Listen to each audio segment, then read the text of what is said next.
And guess what? You can imagine who it is. It's members of the old WNBA fandom, the ones that root for Paige Beckers and Angel Reese and Asia Wilson and all, because I believe that's happened. And now the Indiana Fever has lost both of their top draws, both of their top billings. He posted this. This is Bria Hartley right here, grinning from ear to ear with Sophie Cunningham smiling. At the exact moment Sophie Cunningham is on the floor in pain, the camera cuts to Bria Hartley smiling. That single frame has been burned into every fan's mind this week, and people are calling it more than dirty. They're calling it cruel. But here's what the viral moment doesn't show: the angle, the timing, and the bigger context that changes everything. Because if that smile didn't mean what we think, then this entire controversy might be built on an illusion, and the league's silence only makes the debate even louder. Before we move on, I will like you to subscribe to the channel and like the video. The usual damn suspects, all right, are celebrating this. They're throwing out the MAGA thing. I mean, the whole nine. I kid you not. I saw that and was like, well, is it a bad time to tell you that I think she's roared to being the second most popular player in the WNBA? It is, all right? So let's look at this picture. My boy CDS Sports Podcast, go subscribe. He's on YouTube. He's on Twitter.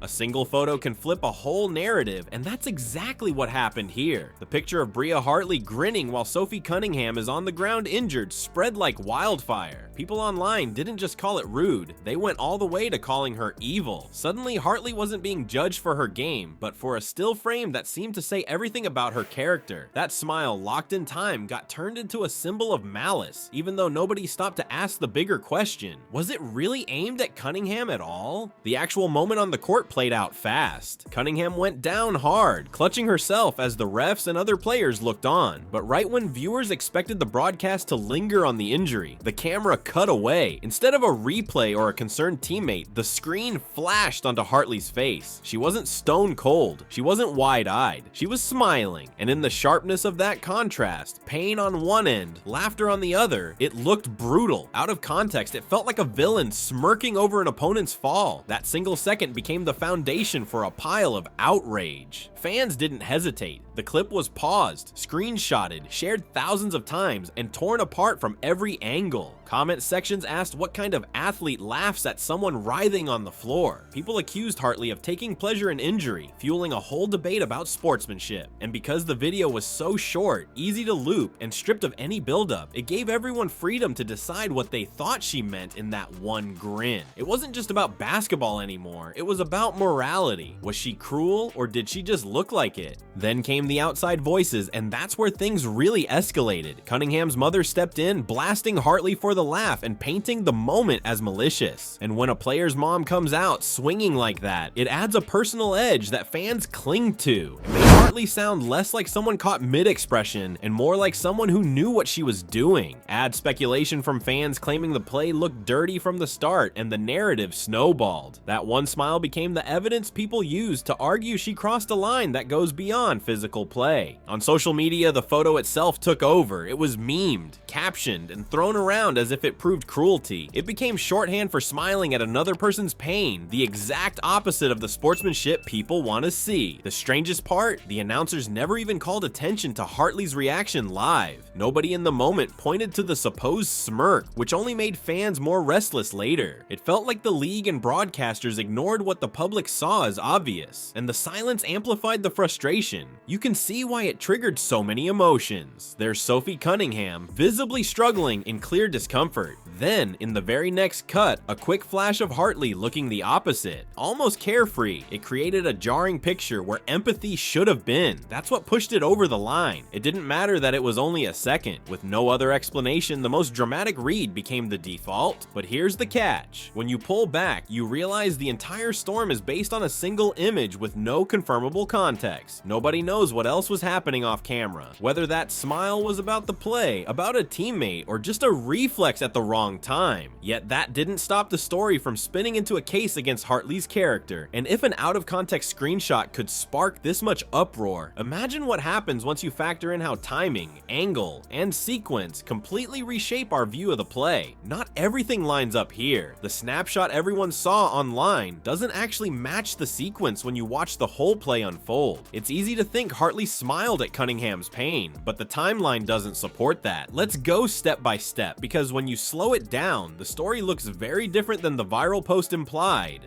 First, Cunningham drives hard and takes a hit that leaves her down on the floor. The camera tracks her for a few seconds before suddenly switching angles. That's when Hartley flashes on screen. She's upright, not even looking in Cunningham's direction. If you pause it there, it feels like a reaction to the injury. But if you run the tape, you see Hartley's body angled away, almost as if she's focusing on the bench or a teammate. The sequence matters, and that random shift in the feed made it look way worse than it actually was. Here's where it gets tricky.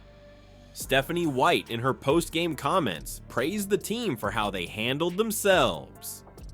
Think about that for a second. If the locker room or the coaching staff thought Hartley mocked an injured opponent, would that praise have made any sense? The viral story directly clashes with what was said about the team's character moments later. That's not a minor contradiction. That's a complete mismatch between perception online and recognition inside the actual game. And the camera angle plays a massive role in building that perception.